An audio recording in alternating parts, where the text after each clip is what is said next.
पटना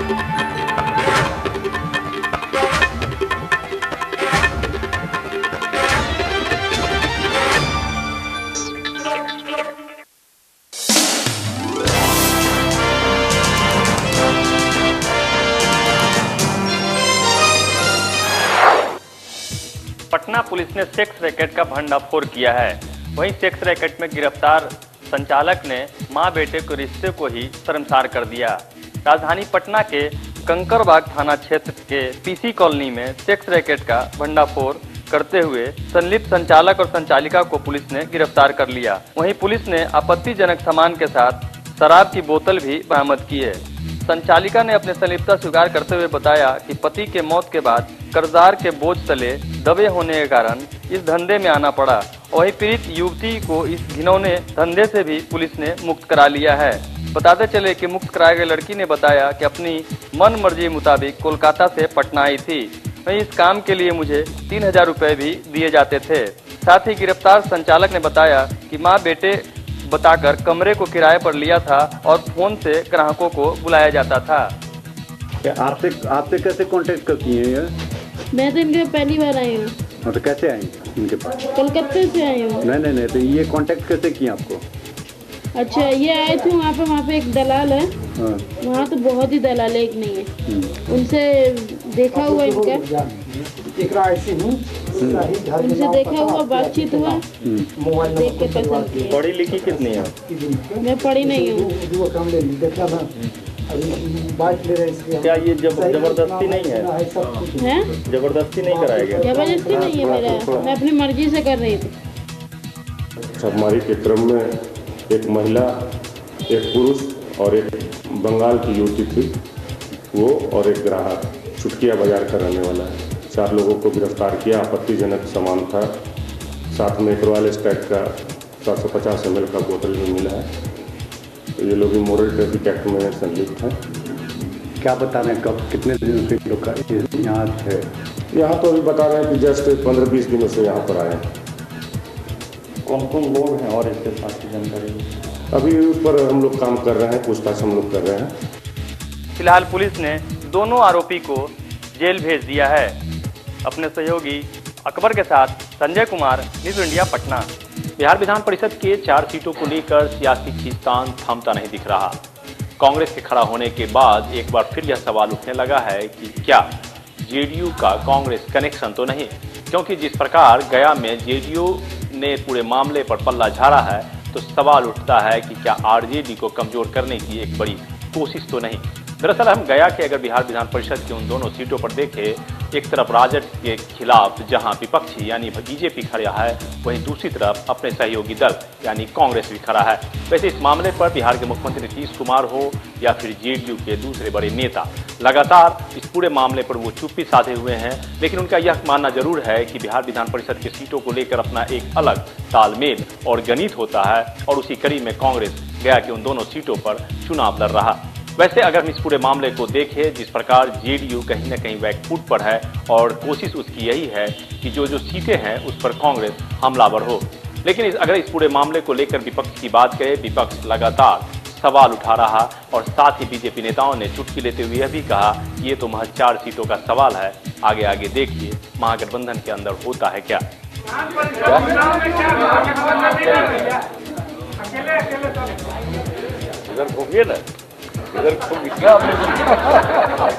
हम लोगों का कहीं न कोई विवाद है, न किसी तरह का मतभेद है और न किसी तरह का अन्य कोई बात है। हमारी 2 सीटिंग थी, हमने 2 सीटिंग जगह पर हम लोगों ने चुनाव लड़ाया और यही सर्वविदित था और यही तय था। बाकी उन लोग को है तो उन लोग का मामला है। और देख लीजिए एक चीज़, ये जो विधान परिषद का जो स्नातक और शिक्षक लोग अपना अपना कैंडिडेट लोग अपने अपने वोटर बनाते हैं, पार्टी की एक औपचारिकताएं ही रहती है। आज तो मैं बयान पढ़ रहा था, तेजस्वी यादव तो चयनित किया है कि कांग्रेस सभी सीटों पर चुनाव लड़े। इस प्रकार के बयान, अभी तो 4 सीट है, जब 243 और 40 सीट आएगा लोकसभा का, तब देखा जाएगा गठबंधन कहाँ कहाँ बयान दे रहा है। बहरहाल लगातार महागठबंधन के अंदर की उन गांठ को छुपाने की जरूर कोशिश की जाती है, लेकिन 4 सीटों की बिहार विधान परिषद ने बहुत कुछ खोल कर रख दिया। अब देखना होगा आगे इस स्थितियां को किस प्रकार से संभालने की कोशिश होती है और साथ ही जो महागठबंधन धर्म की बात की जाती है उसका पालन कहां तक हो पाता है। कैमरामैन अकबर अली के साथ अमित कुमार, न्यूज इंडिया, पटना।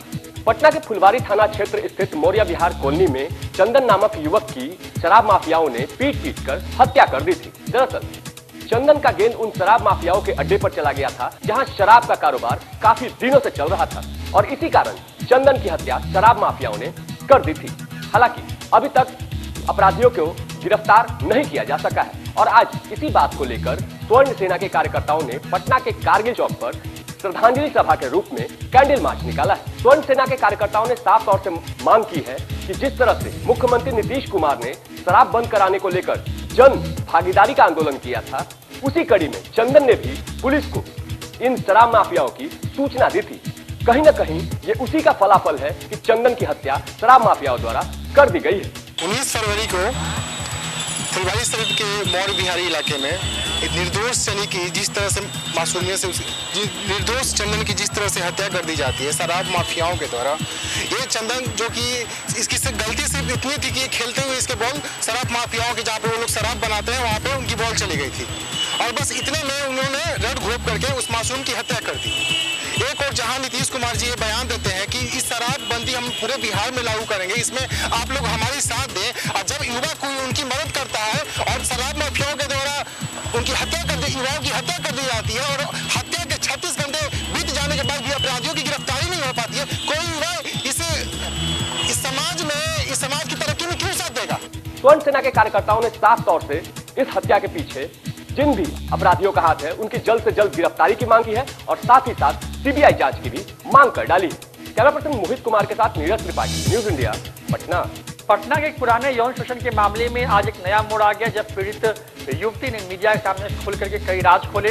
युवती ने जहां निखिल प्रियदर्शी के ऊपर आरोप लगाया कि एक मिस कॉल के बाद शुरू प्रेम कहानी में निखिल ने नाबालिग रहते हुए उसके साथ यौन शोषण किया और उसके वीडियो को बनाकर ब्लैकमेल करने की कोशिश की, वहीं आज पीड़िता ने बताया कि ब्रजेश पांडे नाम के कांग्रेस के वर्तमान उपाध्यक्ष जिन्होंने कुछ देर पहले इस्तीफा दिया है, उन्होंने उसके साथ कई बार रेप करने की कोशिश की।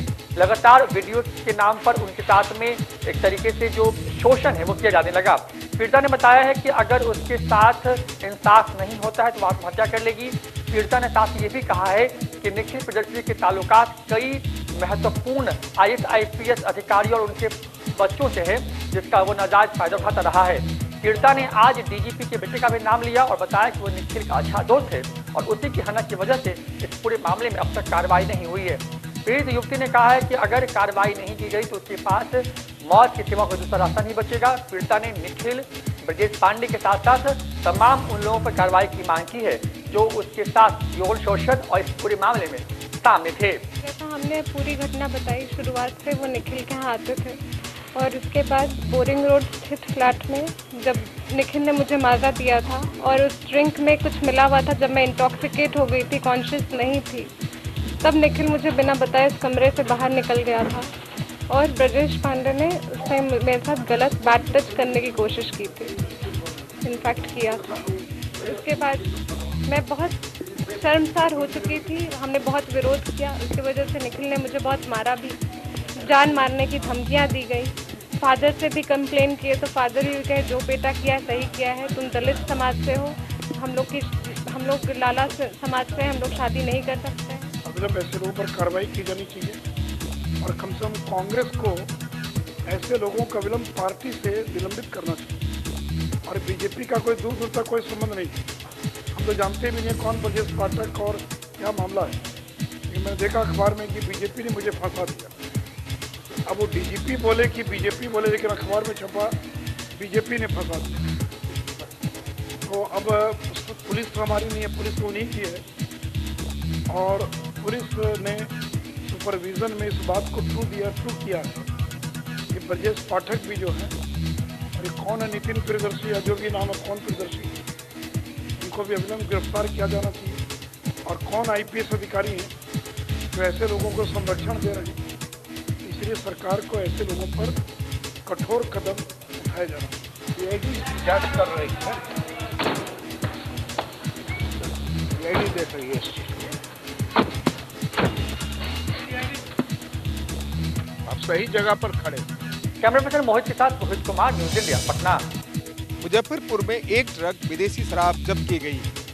मामला अहियापुर थाना क्षेत्र का है, जहां पुलिस को विदेशी शराब की तस्करी की सूचना मिली थी। सूचना पर छापेमारी करते हुए अहियापुर पुलिस ने ये शराब जब्त की, जिसकी मार्केट वैल्यू करोड़ों में बताई जा रही है। पुलिस को शराब की खेप हरियाणा से मुजफ्फरपुर आने की सूचना मिली थी। पुलिस ने छापामारी कर अहियापुर बाजार समिति के पास से मुर्गी दाना लदे ट्रक से भारी मात्रा में शराब जब्त की। इस मामले में 3 लोगों को पुलिस ने गिरफ्तार भी किया है। इनमें ट्रक चालक और खलासी शामिल हैं। रात्रि की तैयारी की जा रही थी लोगों के द्वारा, उसमें जो है हम लोगों ने एक्साइज और जिला पुलिस की मदद से जो है काफ़ी हद तक हम लोगों ने सफलता हासिल की है और जितने भी बड़े कंसाइनमेंट हैं उनको पकड़ा गया है और आगे भी कार्रवाई की जाएगी।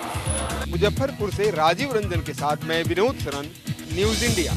सिमरी के खगड़िया सांसद से केंद्रीय हज कमेटी के चेयरमैन चौधरी महबूब अली कैसर ने मीडिया से बातचीत करते हुए नीतीश सरकार को बिहार में बढ़ते आपराधिक मामलों के लिए जिम्मेदार ठहराया है। यही नहीं, खगड़िया सांसद ने नीतीश सरकार पर सवाल उठाते हुए कहा है कि बिहार में अब तक शराब पूर्ण रूप से बंद नहीं हुई है। जो लोग शराबबंदी से पहले शराब पीकर घूमते थे, आज भी वे शराब पीकर घूमते हैं। शराब अगर पूरे स्टेट में बंद हो जाए, पूरे कंट्री में बंद हो जाए, बहुत अच्छी बात है, लेकिन ये राज्य का काम नहीं है कि कौन घर में कौन क्या खाता है पीता है, इसको लागू करना और उसके लिए पूरा पुलिस फोर्स उसी पर डिप्यूट हो जाए। और जैसा आपने बताया कि क्राइम एक तरफ से बढ़ता जा रहा है, तो ये कहीं की अक्लमंदी की बात नहीं है। वैसे मॉरल पुलिसिंग करें, लोगों को एजुकेट करें और उसमें शराब बंदी हो जाए या कमी आ जाए तो बहुत अच्छी बात है। सिमरी बख्तियारपुर से शौकत अली की रिपोर्ट के साथ आकाश अग्रवाल, न्यूज़ इंडिया। कैमूर पहाड़ी पर फिर से नक्सलियों का साम्राज्य हो गया है। नक्सलियों को पुलिस से जरा भी खौफ नहीं है। कैमूर में नक्सलियों ने रेंज ऑफिसर और वनपाल को फोन पर धमकी दी है कि वो सड़क निर्माण बंद करा दें। इस धमकी से वनकर्मी और वन पदाधिकारी दहशत में आ गए हैं। आपको बता दें कि 5 दिन पूर्व नक्सलियों ने 2 ट्रैक्टर और 1 जेसीबी को आग के हवाले कर दिया था। वहीं इस क्षेत्र में डीएफओ संजय सिंह की नक्सलियों ने 2002 में हत्या कर दी थी।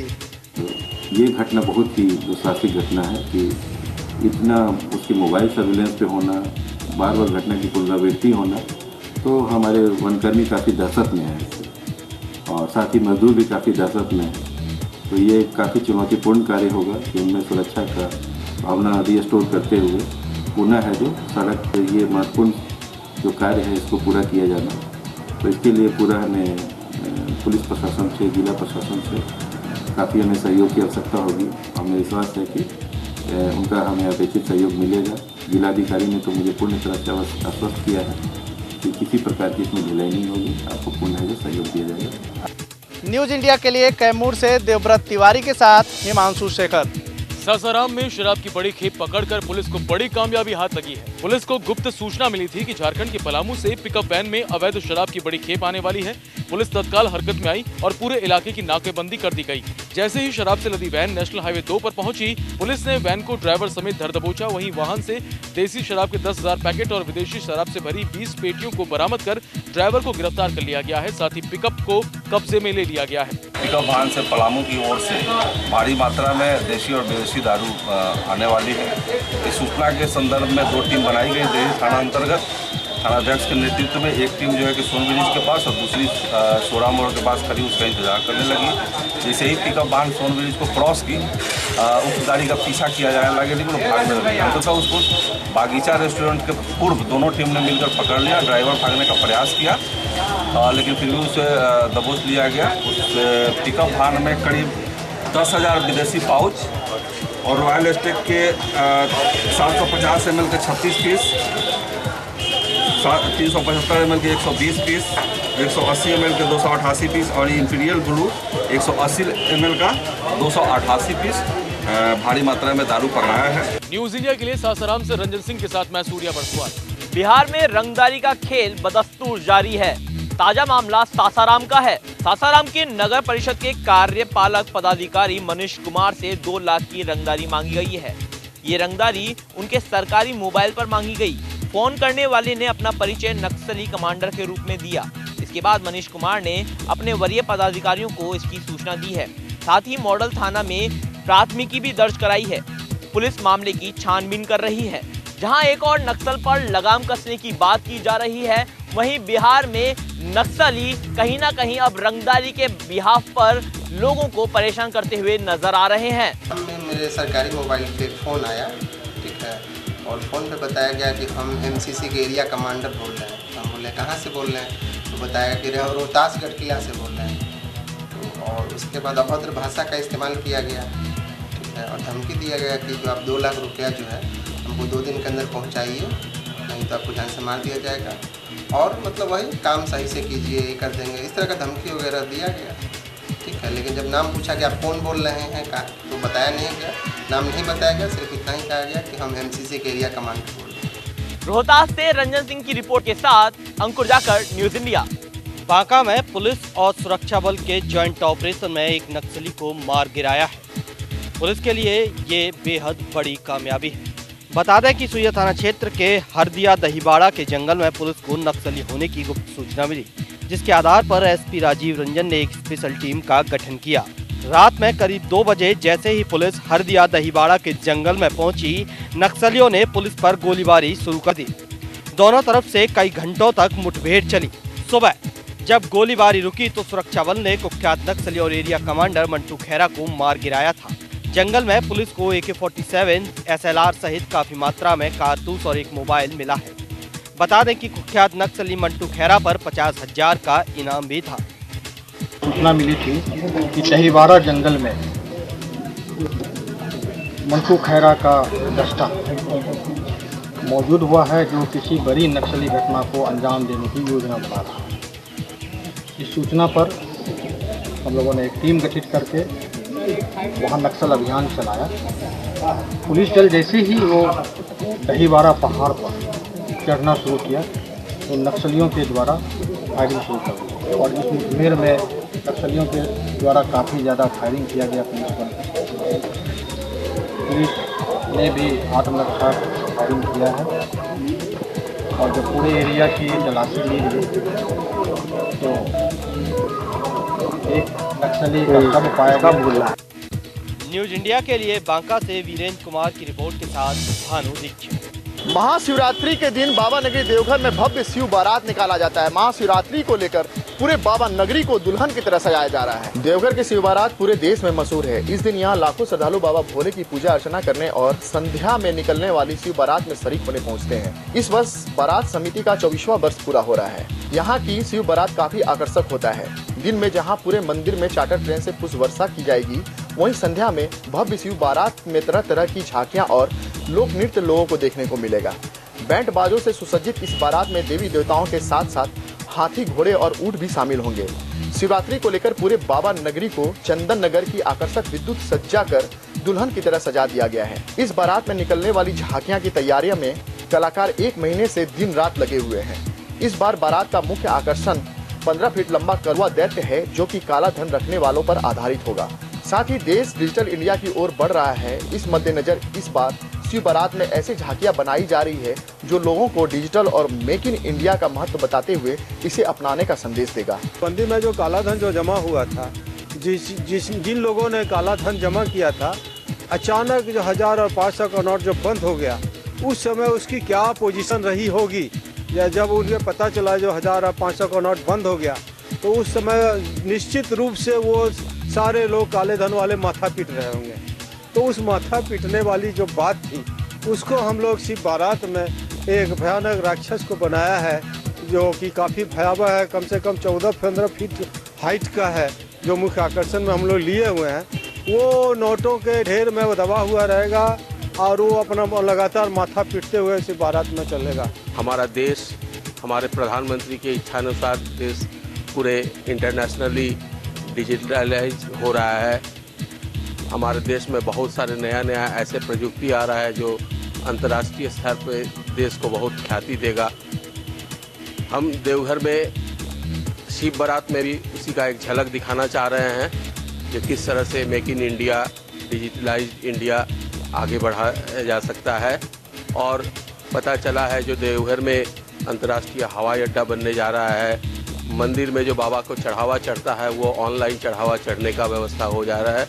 महाशिवरात्रि को लेकर जिला प्रशासन द्वारा यहाँ चाक चौबंद व्यवस्था की जा रही है ताकि यहाँ पहुँचने वाले श्रद्धालुओं को किसी भी तरह का कोई परेशानियों का सामना न करना पड़े। कैमरा पर्सन दीपक के साथ मैं रजनीश कुमार, न्यूज इंडिया, देवघर। झारखंड कर्मचारी चयन आयोग द्वारा शिक्षक नियुक्ति प्रतियोगिता के संशोधित विज्ञापन पर झारखंड विकास मोर्चा ने आपत्ति जताया है। झारखंड विकास मोर्चा का कहना है कि इससे पहले जब विज्ञापन निकाला था उसमें भी कई त्रुटियां थी, जिस पर सवाल उठने के बाद संशोधित विज्ञापन निकाला गया, लेकिन इसमें भी कई त्रुटियां हैं जिससे कई योग्य उम्मीदवार इसमें भाग लेने से वंचित रह जाएंगे। जेबीएम के महासचिव प्रदीप यादव ने एक हफ्ते के अंदर इसमें सुधार करने की मांग की है, जिससे कि छात्र इस परीक्षा में भाग ले सके। उन्होंने कहा कि ऐसी कई विसंगतियां हैं जिससे भ्रम की स्थिति पैदा हो रही है।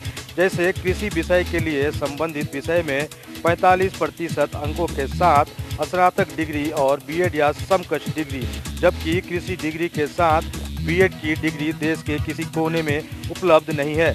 ऐसी कई विसंगतियां हैं जिसमें ऐसा लगता है कि किसी खास संस्थान या समूह को फायदा पहुंचाने के लिए इस तरह की शर्तें रखी गई है। उन तमाम विषयों को समेटते हुए हमने मुख्यमंत्री को एक पत्र लिखा है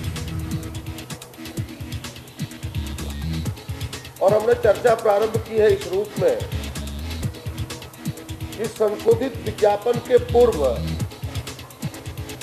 कि यदि विज्ञापन को यदि आप गौर करें, कई बार आप सबों ने भी अखबारों के माध्यम से उन गलतियों को सार्वजनिक किया था, मैं आप सबको बधाई देता हूं, क्योंकि नेताओं के पहले आपने ही उस ओर ध्यान जनता का आकृष्ट कराया, नौजवानों का ध्यान आकृष्ट कराया। अगर पूर्व के विज्ञापन को देखें तो उसमें दर्जनों त्रुटियां थी, छात्रों का दबाव बना और खुद मैं भी मुख्यमंत्री से व्यक्तिगत रूप से विधानसभा अध्यक्ष के कक्ष में इस विषय को लेकर के मिला।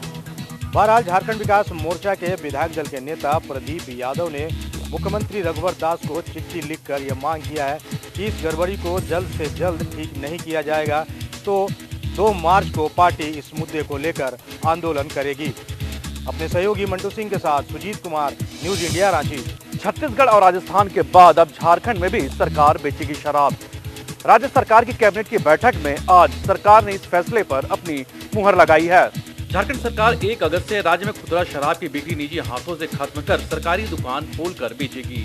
ये काम झारखंड सरकार की company Jharkhand beverage corporation limited करेगी। आबकारी विभाग के सचिव अविनाश कुमार ने बताया कि अभी झारखंड बिवरेज कॉर्पोरेशन थोक शराब की सप्लाई करती थी, लेकिन राज्य सरकार ने निर्णय लिया है कि अब यही कॉर्पोरेशन खुदरा शराब की भी बिक्री करेगी ताकि जो अवैध शराब के धंधे होते थे उसे खत्म किया जा सके। उन्होंने कहा कि अभी जिसके पास खुदरा शराब बेचने का लाइसेंस है उनकी अवधि 31 मार्च को खत्म हो रही है। सरकार ने यह भी निर्णय लिया है कि अभी जो खुदरा विक्रेता है उन्हें 4 महीने का अवधि विस्तार दिया जा रहा है। मुख्यमंत्री रघुवर दास की अध्यक्षता में संपन्न झारखंड कैबिनेट की बैठक में आज कुल 36 प्रस्तावों पर स्वीकृति प्रदान की गई है। इस कैबिनेट की बैठक में राज्य के 3 जिले रांची, धनबाद और जमशेदपुर के 13 थानों को बनाया जाएगा स्मार्ट थाना। राज्य सरकार ने इसके लिए 40 करोड़ रुपए की स्वीकृति प्रदान की है। जो रिटेल बिजनेस था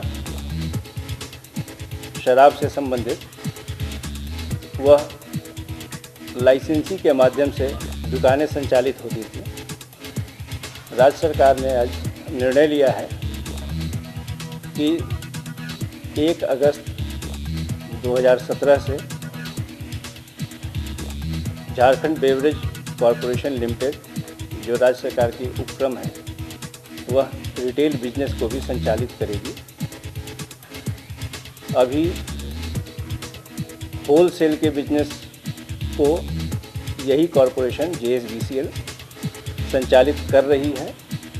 अब इसी संचालन में एक और कड़ी जोड़ते हुए जो रिटेल बिजनेस है उसको भी JSBCL संचालित करेगी। आज की इस कैबिनेट की बैठक में कुल 36 प्रस्तावों पर सरकार ने अपनी मुहर लगाई है, जिसमें कई महत्वपूर्ण फैसले राज्य सरकार ने लिए हैं। कैमरामैन मंटू सिंह के साथ सूरज, न्यूज इंडिया, रांची। पिछले 18 तारीख से अपने एफिलिएशन और स्थायीकरण की मांग पर बैठी BSc नर्सिंग की छात्राओं का हड़ताल आज समाप्त हुआ। पूर्व केंद्रीय मंत्री सुबोधकांत सहाय रिम्स पहुंचे, जहां पिछले 18 फरवरी से हड़ताल पर रिम्स बीएससी नर्सिंग की छात्राओं से मुलाकात की। उन्होंने राज्य सरकार और रिम्स प्रबंधन को आड़े हाथों लेते हुए कहा कि प्रबंधन छात्रों के भविष्य से खिलवाड़ करना बंद करे। वहीं उनकी मांगों को जल्द से जल्द पूरी करने की बात कही और उसके बाद रिम्स प्रबंधन ने लिखित आश्वासन दिया। तब जाकर सुबोध कांत के कहने पर छात्राओं ने धरना समाप्त किया और एक दूसरे को मिठाइयां खिलाई। छात्राओं ने सुबोध कांत सहाय को फूलों का गुलदस्ता भेंट किया और छात्राओं ने अपनी हड़ताल समाप्त की। बताते चले कि 18 फरवरी से अनिश्चितकालीन हड़ताल पर बैठे रिम्स बीएससी नर्सिंग की छात्राएं अपनी 2016-17 डिग्री की मान्यता और अस्थायी बहाली को लेकर धरने पर बैठी थी। रिम्स प्रबंधन ने त्वरित कार्रवाई करते हुए 20 फरवरी को डिग्री की मान्यता दिलाने की बात कही है। साथ ही कहा कि आप लोगों की बहाली की समस्या भी जल्द निपटा दी जाएगी। आप लोग धरना समाप्त कर अपनी पढ़ाई लिखाई में लग जाएं और सुचारू रूप से रिम्स का काम चलने दें। फिलहाल प्रबंधन द्वारा लिखित आश्वासन के बाद छात्राओं ने हड़ताल समाप्त तो कर दिया है। अब ये देखना है कि प्रबंधन का ये आश्वासन कितना कारगर साबित होता है। सहयोगी मंटू के साथ मोइजुद्दीन, न्यूज़ इंडिया रांची।